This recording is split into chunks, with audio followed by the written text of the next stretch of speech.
Welcome to the Dr. Bo Show, a critical thinking, reason, and science-based approach to issues that matter.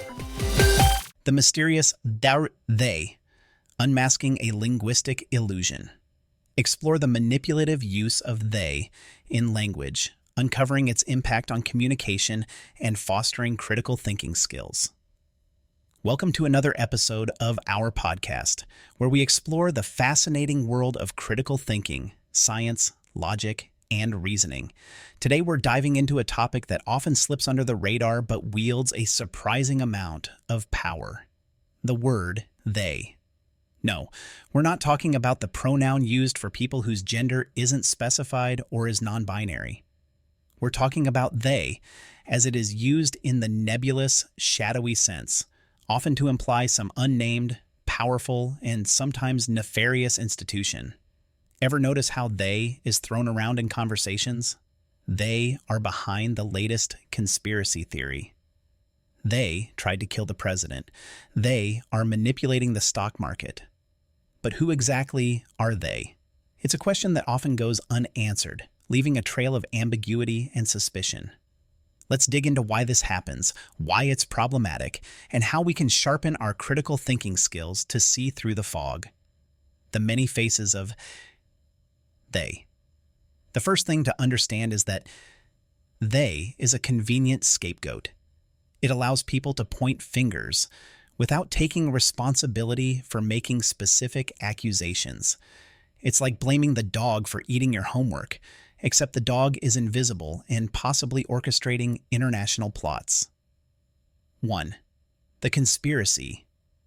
Conspiracy theories thrive on ambiguity.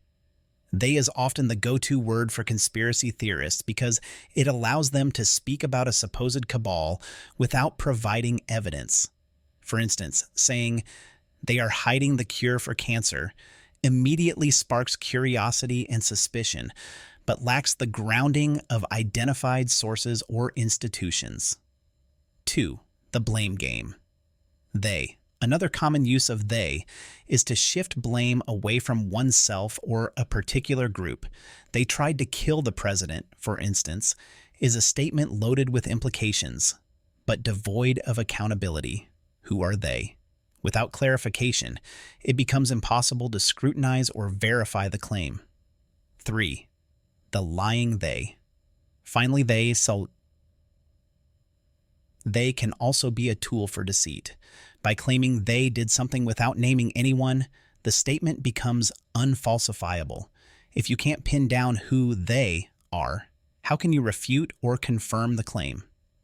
It's a linguistic magic trick that turns falsehoods into seemingly legitimate statements. Why it's poor communication. Using they in this manner is not just lazy, it's manipulative. Here are a few reasons why it's poor communication. Lack of clarity. Without specifying who they are, the statement lacks clarity and precision. Avoiding accountability. It allows the speaker to avoid accountability for their claims. Encourages misinformation. By leaving statements open-ended, it encourages the spread of misinformation. In essence, it's like making a claim in a scientific paper without citing any sources. If you can't back it up, it's not valid. The call to action: demand clarity. So, what can we do about this? The next time someone uses they in a suspicious context, don't let it slide. Ask for specifics. Who exactly are they? What evidence supports this claim? By demanding clarity, we can hold people accountable for their words and stop the spread of misinformation. It's important for each of us to be vigilant and question the rhetoric we encounter. By doing so, we foster a culture of transparency and critical thinking.